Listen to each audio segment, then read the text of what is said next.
4 गुना है, 6 गुना है। फिर से दे दिया जाता है 6 गुना या 4 गुना या 2 गुना या 3 गुना, लेकिन वर्षों का अंतर होता है। कभी आपको कुछ साल पहले दे दिए जाते हैं, कभी आपको कुछ साल बाद दे दिए जाते हैं। इस टाइप के सवालों को कैसे करना होगा आज मैं इसको आपको बेहतर तरीके से समझाऊंगी। एक बार सेशन को शेयर हो जाना चाहिए, ठीक है। चलो, एक पिता की आयु 4 वर्ष पहले अपने पुत्र की आयु की 8 गुनी थी। बच्चों अभी तुमको इससे कुछ नहीं करना है, बस तुम्हें हमेशा ये देखना है कितनी गुनी, और कई बार तो ये रेशियो में लिखा होगा 1:8, और कई बार ऐसे भाषा में लिखा होगा।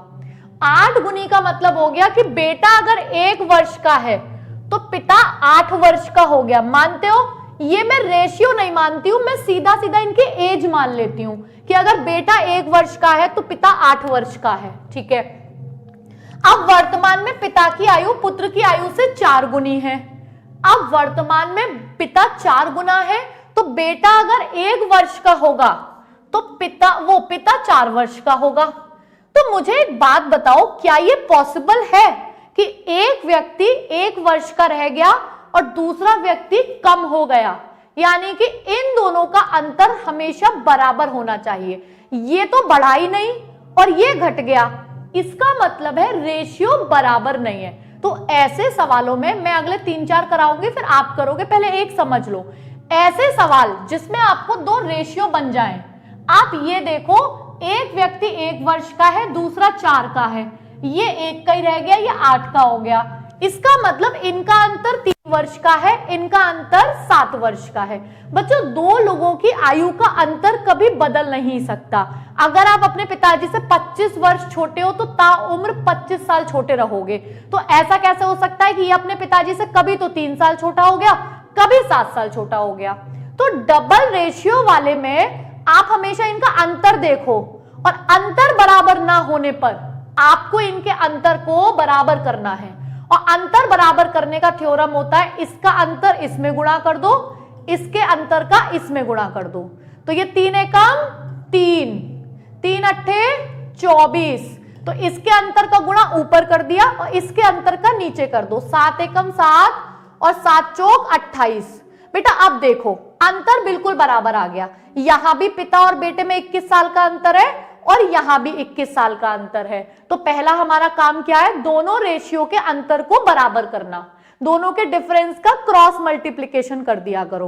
अब आपने देखा मैम, 3 वाला व्यक्ति 7 वर्ष का हो गया और 24 वाला व्यक्ति 28 वर्ष का हो गया।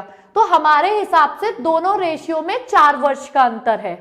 अच्छा, इन्होंने क्या बोला था? 4 वर्ष पहले की आयु दी थी और वर्तमान की, तो इनके हिसाब से भी दोनों आयु में 4 वर्ष का अंतर है। तो मेरा भी 4, इनका भी 4, तो मेरा 4, इनका 4, मेरा 1, इनका 1। तो सीधी सीधी सी बात हो गई। ये जो नीचे वाला रेशियो है बेटा, ये वर्तमान वाला रेशियो था, है ना? नीचे वाला रेशियो वर्तमान वाला था। तो इसमें बेटे की आयु 7 आ रही है मेरे हिसाब से, क्योंकि ये रेशियो इन्होंने दिया था, ये मैंने कन्वर्ट कर लिया। तो अगर मेरे हिसाब से 7 है ना, तो इसका मतलब है इनके हिसाब से भी 7 होगी, क्योंकि मेरा 1 बराबर इनका 1 है। तो बेटे की वर्तमान आयु 7 वर्ष हो गई। तो बेटे की वर्तमान आयु, ठीक है ना, 7 वर्ष हो गई। उम्मीद करती हूं कि यहां तक सबको समझ में आ गया होगा। अब मैं आपको आगे के क्वेश्चन थोड़ा फास्ट कराऊंगी। क्लियर है कॉन्सेप्ट? नहीं तो दोबारा देख लेना, ठीक है। चलो, तो इसका करेक्ट आंसर 7 वर्ष आ गया। अगला सवाल देखते हैं। एक पिता की उम्र अपने बेटे की उम्र से दोगुनी है, तो यानी बेटा 1 वर्ष का है तो पिता 2 वर्ष का है। बस ये किया करो तुम, ठीक है। 30 वर्ष पहले, इससे हमें अभी मतलब नहीं है, पहले तो मुझे रेशियो बराबर करना है। पिता की उम्र बेटे की उम्र से 4 गुनी थी, तो बेटा अगर 1 का था तो पिता 4 वर्ष का था। तो टोटल मिला के यहां दोनों में 3 वर्ष का अंतर है पिता बेटे में, यहां 1 वर्ष का, ये पॉसिबल नहीं है। तो इनके अंतर का क्रॉस गुणा करना पड़ेगा। 3 एकम 3, 3 दूनी 6, 1 एकम 1, और ये क्या हो गया बेटा? 1 चौक 4। तो मेरे हिसाब से अब दोनों में 3-3 वर्ष का अंतर है, और मेरे हिसाब से ये रेशियो, ये 6 साल का है पिता और ये अब 4 साल का रह गया। तो मेरे हिसाब से इन दोनों में केवल 2 वर्ष का अंतर आ रहा है, इस रेशियो में और इस रेशियो में।